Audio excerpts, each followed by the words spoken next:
Good morning students. 10वीं वाले बच्चे, सिद्धि हिंदी विद्यालय की इस ऑनलाइन क्लासेस में आपका स्वागत है। अब यहाँ पे बच्चों हमारा ये जो अभ्यास क्रम में ये जो दूसरा पार्ट चल रहा है, जिसका शीर्षक है बाल गोविंद भगत और जिसके यहाँ पे रचयिता है राम वृक्ष बेनीपुरी। और यहाँ पे पाठ का जो साहित्य प्रकार है वो रेखा चित्र है।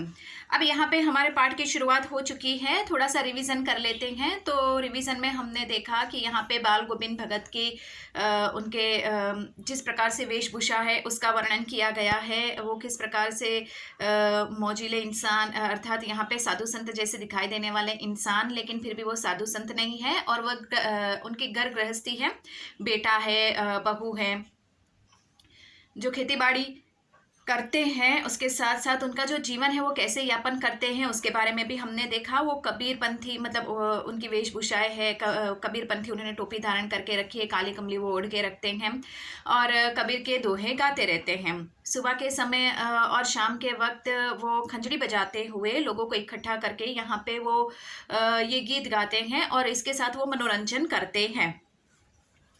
जब यहाँ पे बारिश की मौसम होती है उस समय वो खेत में जाते हैं, धान की रोपाई करते हैं, उस समय ये कबीर के दोहे गाते हैं और उनकी आवाज़ से चारों ओर का वातावरण कैसे हकारात्मक संगीतात्मक हो जाता है और वहाँ पे जो स्त्रियाँ होती है वो भी खुशखुशाल हो जाती है और धान की रोपाई में जुड़ जाती है। बच्चे होते हैं वो भी शोरगुल के साथ यहाँ पे गीत का मज़ा लेते हुए वो मनोरंजन करते हैं, नाचते कूदते हैं। थोड़ा समय जैसे जैसे आगे बढ़ता जाता है वैसे ही यहाँ पे बताया गया है कि बाल गोविंद भगत का ये जो बेटा है वो किसी बीमारी के चलते उसकी मृत्यु हो जाती है। बहू बहुत ही अच्छी है जो घर की यहाँ पे देखभाल सारी जिम्मेदारियाँ उसने अपने सिर के ऊपर उठा रखी है और सारी की सारी जिम्मेदारियाँ वो बखूबी निभाती हैं। एक बीमारी के चलते उनके बेटे की मृत्यु हो जाती है। उस समय यहाँ पे जो सब लोग हैं उनको पता पड़ता है और फिर वहाँ पे सब इकट्ठा हो जाते हैं और यहाँ पे बाल गोविंद भगत उस समय भी कबीर के ये दोहे ही गाते हैं। सुबह के समय वो प्रभातिया गाते हैं। तो यहाँ पे सबको ऐसा लगता है कि प्रभातिया, मैंने आपको वीडियो में बताया भी था, उसका अर्थ प्रभातिया यानी सुबह के समय गाए जाने वाले गीत।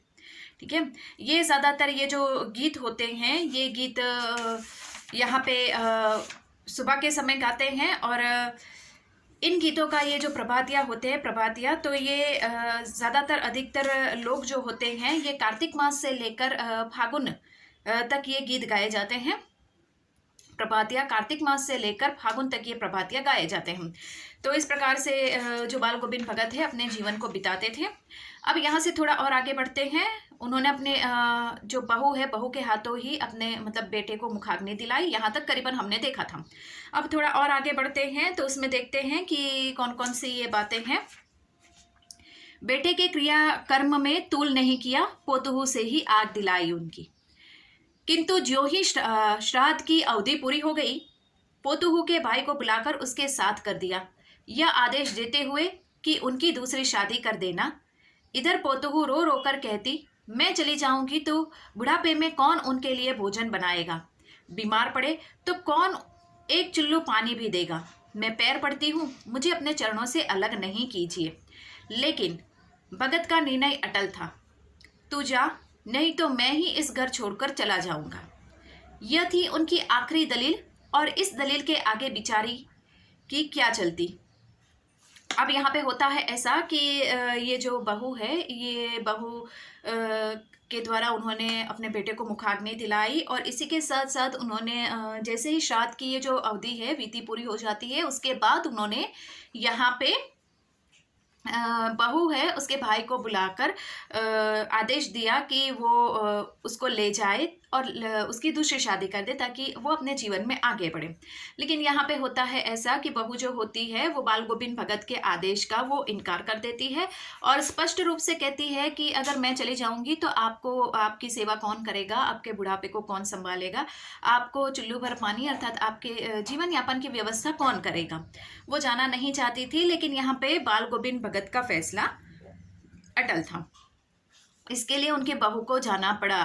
तो अगर वो नहीं जाती तो बाल गोविंद भगत ने कहा कि अगर वो नहीं जाएगी तो वो खुद घर छोड़कर चले जाएंगे। आखिरकार बहू को झुकना पड़ता है और वो अपने भाई के साथ चली जाती है। अब यहाँ से थोड़ा और आगे बढ़ते हैं। बाल गोविंद भगत की मौत उन्हीं के अनुरूप हुई। वह हर वर्ष गंगा स्नान के लिए जाते, स्नान पर उतनी आस्था नहीं रखते जितना संत समागम और लोक दर्शन पर। पैदल ही जाते, करीब 30 कोस पर गंगा था। साधु को संबल लेने का क्या हक, और गृहस्थ किसी से भिक्षा क्यों मांगे। अतः घर से खाकर चलते तो फिर घर पर ही लौट कर खाते। ध्यान से सुनिएगा ये सारी बात जो मैं पढ़ रही हूँ। रास्ते भर खिंजड़ी बजाते, गाते जहाँ प्यास लगती, पानी पी लेते।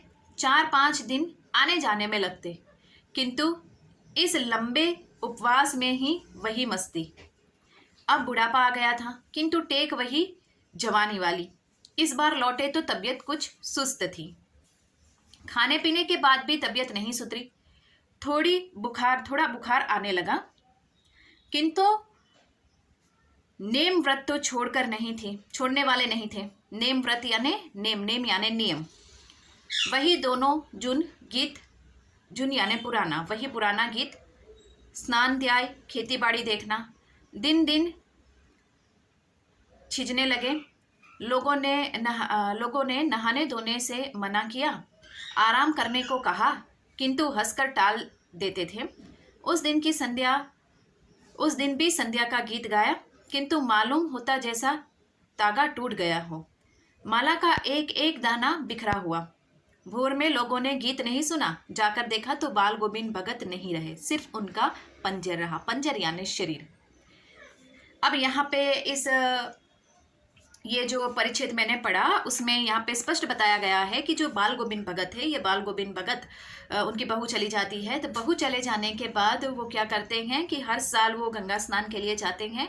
तो उनको यहाँ पे बताया गया 30 कोस दूर 4-5 दिनों का ये समय लगता है। इतने दिनों में वो क्या करते हैं, घर से ही खाना खाकर जाते हैं और थोड़ा सा पानी ले लेते हैं। अगर प्यास लगे तो वो गाना शुरू कर देते हैं, प्यास लगे तो थोड़ा सा पानी पी लेते हैं। पूरे रास्ते में वो खिचड़ी बजाते हुए, गीत गाते हुए चले जाते हैं।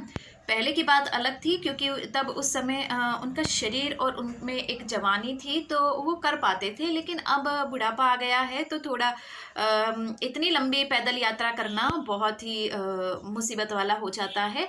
लेकिन वो हर साल ये गंगा स्नान करने के लिए जाते हैं, तो हर साल वो पैदल चल के जाते हैं और 4-5 दिनों का समय होता है। इस बार होता है ऐसा कि जब वो गए थे, आए वापस तो थोड़े सुस्त यानी थोड़े थके हुए लग रहे थे।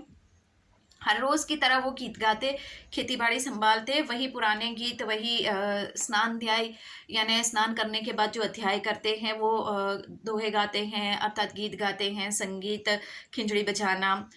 तो रोज़ की ये दिनचर्या। अब हुआ ऐसा कि हर रोज़ शाम के वक्त वो संध्या गीत गाते हैं तो पूरा जैसे कि माहौल संगीतमय हो जाता है। लेकिन इस बार शाम के वक्त ऐसा लगा कि जैसे कि माला में से कोई मोती माला टूट गई हो और बिखर गई हो। उनके सुरों में भी ऐसा ऊपर नीचे थोड़ा सा लग रहा था।